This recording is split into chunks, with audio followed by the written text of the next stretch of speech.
राज्य के राजस्व मंत्री और बीजेपी प्रदेश अध्यक्ष चंद्रशेखर बावनकुले ने भंडारा में हुई पार्टी बैठक के दौरान कहा कि बीजेपी का संगठन अब 1 लाख से अधिक व्हाट्सएप ग्रुप के जरिए सक्रिय रूप से कार्य कर रहा है। उन्होंने कहा कि ग्रुप्स के माध्यम से पार्टी योजनाओं की मॉनिटरिंग, जनता तक सरकारी योजनाओं की पहुंच और बूथ स्तर का संवाद बनाए रखती है। बावनकुले ने कहा, हमारे कार्यकर्ता व्हाट्सएप के जरिए जनता तक सरकार की योजनाएं पहुंचा रहे हैं। हमारे पास एक मजबूत वॉर रूम है जो हर गतिविधि पर नजर रखता है। संजय राउत हमें पार्टी चलाना नहीं सिखा सकते। उन्होंने विपक्ष पर निशाना साधते हुए कहा कि राज्य का विपक्ष विकास के मुद्दों से भटक गया है और केवल नौटंकी कर रहा है। राज उद्धव की नजदीकी पर बोले, ये पारिवारिक संबंध है, हमें कोई आपत्ति नहीं। दंगे कर मोहड़ विवाद पर बावनकुले ने कहा कि महायुति के कार्यकर्ताओं को आपसी मतभेद से दूर रहना चाहिए क्योंकि गठबंधन की एकता ही चुनावी जीत की कुंजी है। उन्होंने कहा कि नागपुर जल्द ही अंतरराष्ट्रीय बिजनेस सेंटर बनेगा और बीजेपी की महायुति 51% वोट शेयर के साथ आगामी सभी चुनाव जीतेगी। महाराष्ट्र टीवी 24 के लिए ब्युरो रिपोर्ट, नागपूर। महायुतीच्या कार्यकर्त्यांना स्पष्टपणे देवेंद्रजींनी सूचना दिल्या आहे, म्हणजे भाजपच्या कार्यकर्त्यांना, महायुतीमधले आम्ही भाजपचे प्रमुख भूमिकेमध्ये कार्यकर्ते आहोत।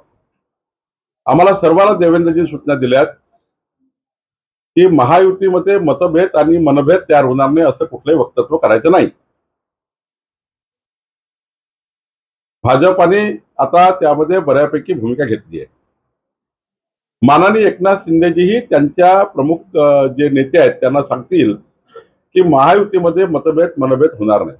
एकनाथ शिंदेजींनी यापूर्वी अनेक वेळा त्यांच्या बैठकीत बजावलाय, पण एखाद्याला वारंवार सवय पडली, एखाद्याला आपल्या गावातली व्यक्तिगत दुश्मनी काढायची आहे, आपल्या मतदारसंघातल्या दुश्मनीला घेऊन आपल्या मतदारसंघात स्वतःचं अस्तित्व टिकवण्याकरता काही लोक आपल्याला महायुतीच्याच व्यक्तीला विरोधक समजत आहेत। हे कळलं पाहिजे महायुतीमधल्या प्रत्येक नेत्यांना, सर्व पक्षाच्या नेत्यांना। महायुतीमधल्या आपला विरोधक कोण आहे, आपल्या विचाराचे विरोधक कोण आहे, आपल्या सरकारमधले विरोधक कोण आहे। महायुतीचे कार्यकर्ते एकामेकांचे विरोधक राहू शकत नाही, नेते विरोधक राहू शकत नाही, कोणी सरकारमध्ये काम करतोय आपण। त्यामुळे आमच्याकडले असो की त्यांच्याकडले असो, प्रमुख नेत्यांना तरी आचारसंहिता पाळली पाहिजे। माननीय देवेंद्र फडणवीसजी यांनी दिलेल्या सूचना पाळल्या पाहिजे, त्या भाजप पाळेलच। माननीय एकनाथजी आपल्या नेत्यांना सांगतील, अजितदादा आपल्या नेत्याला सांगतील, पण महायुतीच्या प्रमुख जे नेते आहेत आमचे, त्यांची भूमिका एकच आहे, मनभेद आणि मतभेद तयार करायचे नाही महायुतीमध्ये। ठाकरे बंधूंची जवळीक वाढणे, मी आधी सांगितलं की आम्हाला त्याचा काहीच प्रॉब्लेम नाही आहे। त्यांची जवळीक अधिक वाढावी, आपल्या पारिवारिक संबंध अधिक समृद्ध व्हावेत, पारिवारिक त्यांच्या जास्त बैठका व्हाव्या। राजकीय दृष्ट्या एक आले तरी काही आपलं कोणाचं म्हणणं नाही, कारण ठाकरे बंधू जे आहेत हे वेगळे कोणत्या कारणाने झाले? काही पारिवारिक भांडण झालं का? वेगळे राजकारणाकरता झाले होते। राजकारणाकरता एक आले तर त्याला काय? माननीय राजसाहेब, माननीय उद्धव साहेब वेगळे कशासाठी झाले? काही प्रॉपर्टीचे भांडण झालं होतं का? काही पारिवारिक वाद झाला होता का? महाराष्ट्रात बघितलंय की राजकारणाकरता वेगळे झाले, आणि आता महाराष्ट्रात बघतोय की राजकारणाकरता एक आले। आणि त्यामुळे याच्यामध्ये फार काय, आता मला वाटतं माझ्यासारख्या कार्यकर्त्यांनी चर्चा करायची नाही। आमच्या समोर एकच प्रश्न आहे, कितीही कोणी एक आला, महाविकास आघाडीमध्ये किती जुळले तरी भाजपा महायुती 51% मतं घेऊन महाराष्ट्रामध्ये संपूर्ण नगरपालिका, जिल्हा परिषद आणि महानगरपालिका जिंकेल। विधानसभेच्या निवडणुकीमध्ये जेवढे मतं मिळाले त्यापेक्षाही जास्त मतं स्थानिक स्वराज्य संस्थेमध्ये भाजपा महायुतीला मिळतील। आमचे एकनाथजी, अजितदादा आणि देवेंद्रजी या तिघांच्याही नेतृत्वामध्ये या ठिकाणी मोठा विजय, आणि मी तर दाव्याने सांगतो एकही जिल्हा परिषद काँग्रेसला जिंकता येणार नाही, एकही नगरपालिका उभाटाला जिंकता येणार नाही, आणि एकही महानगरपालिका शरद पवार साहेबांना जिंकता येणार नाही। इतकी ताकद महाराष्ट्रामध्ये महायुतीच्या मागे जनतेने उभी केलेली आहे।